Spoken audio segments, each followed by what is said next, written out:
Hey gamers, today I'm talking about the indie horror game Tattletail. Tattletail is one of the first horror games I ever played, and it's also one of the best. The game was released under the name Waygetter Electronics, the in-game company that created the talking Tattletails. Bendy and the Ink Machine also did this a year later, and I always think it's cool. Tattletail came out a few days after Christmas of 2016, and got a lot of attention online before sadly disappearing off the face of the earth in 2017. So without any further ado, let's get into the video. And if you end up enjoying, please subscribe, it would mean a lot to me.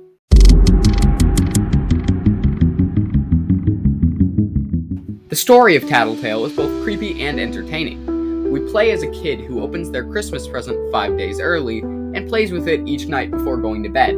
We feed, brush, and charge our Tattletail, and then go to sleep for the first 2 nights. However, on night 3, a recalled Mama Tattletail appears in the basement and starts telling us some boring-ass story about finding the children before powering off. Soon, different colored Tattletails start showing up, and eventually, on Christmas Eve, they all perform a ritual to banish Mama forever. After lighting the candles and rewinding Mama's tape, all our furry little friends wrap themselves back up into gift boxes and we go to bed, no doubt permanently scarred.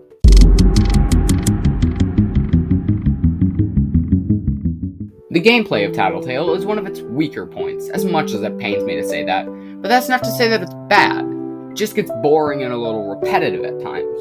For the most part, however, it's fun and scary, and as annoying as these little budget Furbies can be, they do provide some funny lines. The voice acting is great, although I don't know if it's easier or harder to purposely try to sound like an NPC. The different needs of the titular toys are straightforward and definitely cause some problems when Mom is chasing.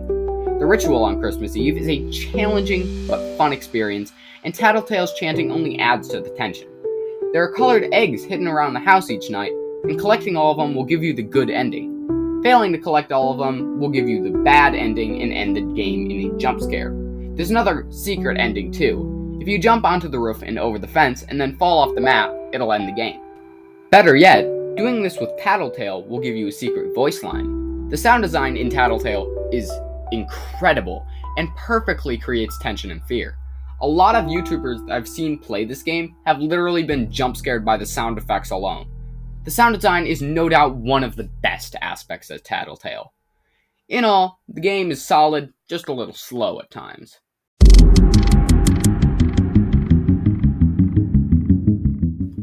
There was a free DLC to Tattletail called the Kaleidoscope expansion. The Kaleidoscope is a dark dimension where dreams are stored. Apparently, someone's been messing with our memories of the previous nights, so we have to venture into the abyss and return our memories to normal. The Kaleidoscope expansion is basically Tattletail 2, and if it was just marketed as that, it would have gotten a lot more attention.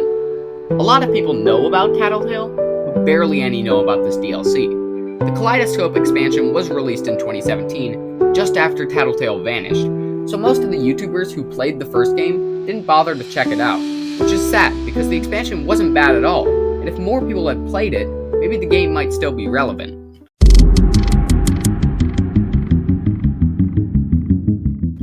Rumors of a sequel were floating around at one point, but realistically, it's probably not going to happen. The original team behind the game has mostly split up, and are now working on other projects, which have become fairly successful.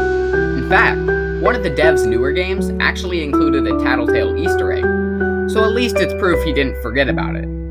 There was even talk of an animated show at one point, and as far as I know, it's still up in the air.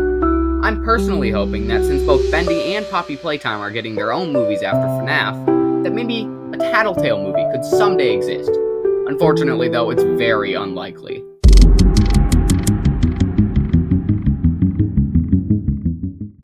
In conclusion, Tattletail is a beloved game, and what I consider to be the first Mascot horror game. Obviously, Five Nights at Freddy's was the one who started the genre, but Tattletail cemented it as a recipe for success. Overall, this game is great, please go play it, and I am proud to have this as the first Steam game I ever purchased. Like and subscribe if you enjoyed the video, comment below your thoughts, and as always, I'll see you next time on the Nerd Gaming Channel. Thanks for watching.